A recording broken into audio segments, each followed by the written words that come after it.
بسم الله الرحمن الرحيم وبه نستعين أما بعد فقد قال الله تبارك وتعالى يا أيها الذين آمنوا قوا أنفسكم وأهليكم نارا وقال النبي صلى الله تبارك وتعالى العلماء ورثة الأنبياء صدق الله العظيم وصدق رسوله النبي الكريم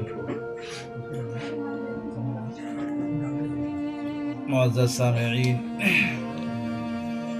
ہم اور آپ یہاں اکٹھا ہوئے ہیں، قرآن کریم کی بنسبت اکٹھا ہوئے ہیں، اور بھائی اکرم کے صاحبزادے حافظ محمد کامران نے اللہ رب ذوالجلال کی مقدس کتاب قرآن مجید کو حفظ مکمل کیا ہے۔ اللہ رب ذوالجلال نے ہم سب کو اس قرآن کریم کی برکت سے یہاں بیٹھنے کا موقع عطا فرمایا۔ اللہ ہم سب کے بیٹھنے کو قبول فرمائے۔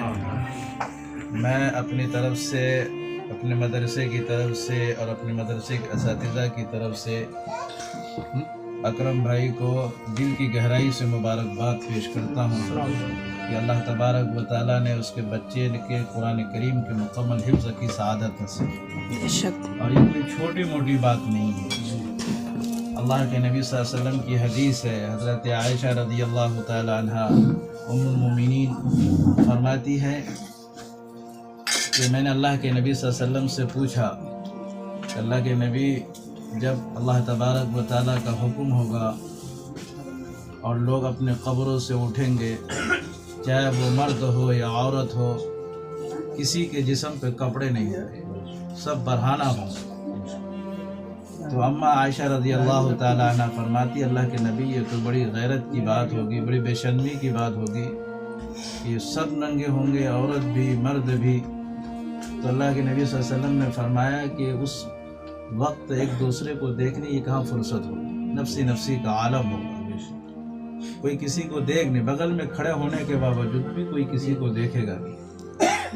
ایسے وقت میں، ایسے ماحول میں اللہ رب ذوالجلال کی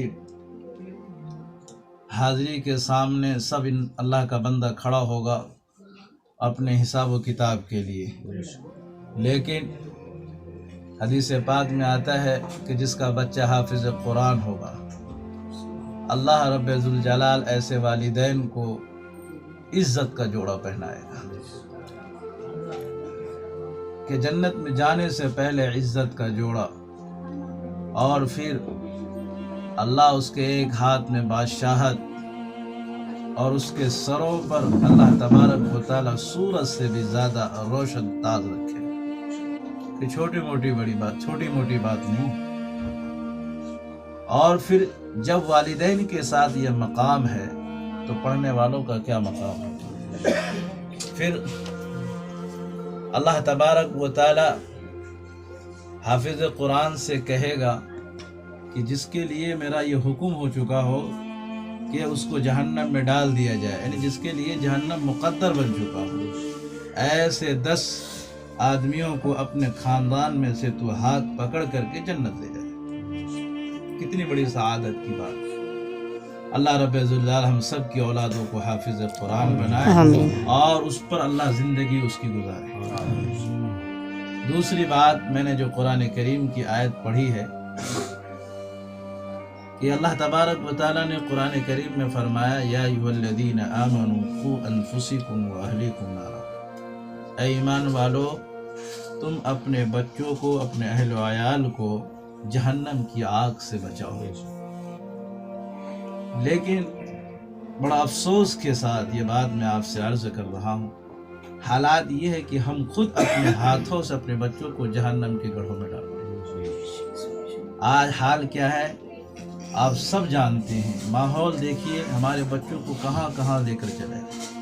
ابھی جب معصوم نے پڑھا کہ اللہ ہم گناہوں کے، شیطانوں کے ہاتھوں میں کھلونا بن چکے ہیں۔ یہ حقیقت ہے، ہماری اولاد آج دین سے دور ہے، نہ نماز پڑھ رہی ہے، نہ قرآن کی تلاوت کر رہی ہے، ہم اس پہ لاکھوں روپے خرچ کرتے ہیں۔ اس لیے میرے بھائیوں، اللہ کا جو پیغام ہے، خود بچیں، اپنی اولاد کو بچائیں۔ ماں ہے، گھر میں بیٹی ہے، کام نہیں کرتی بیٹی، موبائل دے، موبائل میں لگی پڑی ہے۔ چھوٹے چھوٹے بچوں کو ہم نے ایسا بگاڑ دیا ہے کہ وہ قرآن کے بجائے موبائل دیکھتے ہیں۔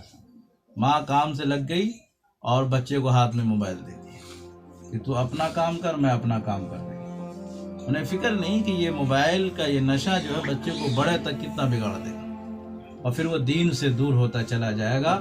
پھر اللہ کا وہ فرمان کہ تم اپنی اولاد کو آگ سے بچاؤ، پھر وہ آگ کی طرح۔ اس لیے ہمیں اپنے بچوں کو اس پہ دھیان دینا ہے، قرآن پڑھانا ہے۔ کہا نا کہ پہلے اپنے بچوں کو مسلمان اور ایمان والا بناؤ، تاکہ وہ اپنی زندگی کا جو اصل مقصد اس کو سمجھ سکے اور اس کے مطابق وہ زندگی گزارے، خود بھی ہم عمل کریں۔ کسی شاعر نے کہا ہے کہ دنیا کے کتابوں میں قرآن یوں چمکتا ہے، دنیا کے کتابوں میں قرآن یوں چمکتا ہے، اور قرآن میں اللہ کا فرمان چمکتا ہے۔ اور جو لوگ بنا لے عادت تلاوت قرآن کا، اور جو لوگ بنا لے عادت تلاوت قرآن کا، وہ اللہ کے نظر میں یوں چمکتا ہے۔ تو اللہ رب ذوالجلال کے سامنے ہم سب کو جانا ہے۔ اللہ نے یہ پیغام دیا ہے، اس لیے ہم خود قرآن پڑھنے والا بنیں اور اپنے بچوں کو بھی قرآن پڑھائیں۔ اگر ہماری 2 اولاد ہے، 3 اولاد ہے، اس میں ایک بچہ حافظ قرآن، کیونکہ ہم سب کی اعمال کیسے ہم جانتے ہیں۔ اگر ہماری اولاد حافظ قرآن یا عالم دین ہے تو یقیناً اللہ رب ذوالجلال اس کے صدقے میں ہمارے گناہوں کو معاف فرما کر ہمیں جنت کا راستہ دکھائے۔ دوسری میں نے حدیث مبارکہ پڑھی ہے، کیا پڑھا؟ اللہ کے نبی صلی اللہ تعالیٰ علیہ وسلم فرماتے ہیں العلماء ورثۃ الانبیاء۔ ہم آپ سے یہی کہنا چاہتے ہیں کہ ہماری اور آپ کی زندگی اس وقت نفسی کے عالم میں، جسے بھی دیکھو کیا ہے، ٹینشن میں، فکر میں زندگی گزر رہی، سکون ہے ہی نہیں۔ اگر آپ سکون چاہتے ہیں تو علماء کی مجلسوں میں بیٹھیے۔ اللہ کے نبی صلی اللہ علیہ وسلم اگر اس زمانے میں اگر ہمیں اور آپ کے سامنے موجود ہوتے تو ہم اپنی جان کو قربان دیں، صحابہ نے کرنے۔ تو اللہ کے نبی نے فرمایا کہ اگر تم چاہتے ہو کہ مجھ سے محبت کرو، مجھ سے تعلق رکھو، تو میرے وارث سے تعلق، علماء سے محبت کیجیے۔ علماء کو دیکھنا عبادت ہے۔ اللہ کے نبی صلی اللہ علیہ وسلم خود فرماتے ہیں کہ اگر کسی نے میرے وارث سے مصافحہ کیا تو گویا اس نے مجھ سے مصافحہ کیا۔ اگر کسی نے محبت بھری نگاہ سے اس کو دیکھا، اس نے مجھے دیکھا۔ اور اللہ کے نبی صلی اللہ علیہ وسلم کی دیدار اور آپ کی صحبت چاہتے ہیں ہم امت ہو کر کے، تو ہم اللہ کے نبی صلی اللہ علیہ وسلم کی وارثوں سے محبت کریں، ان کے لیے اپنے دلوں میں جگہ رکھیں، اپنے دلوں میں ان کے لیے محبت پیدا کریں۔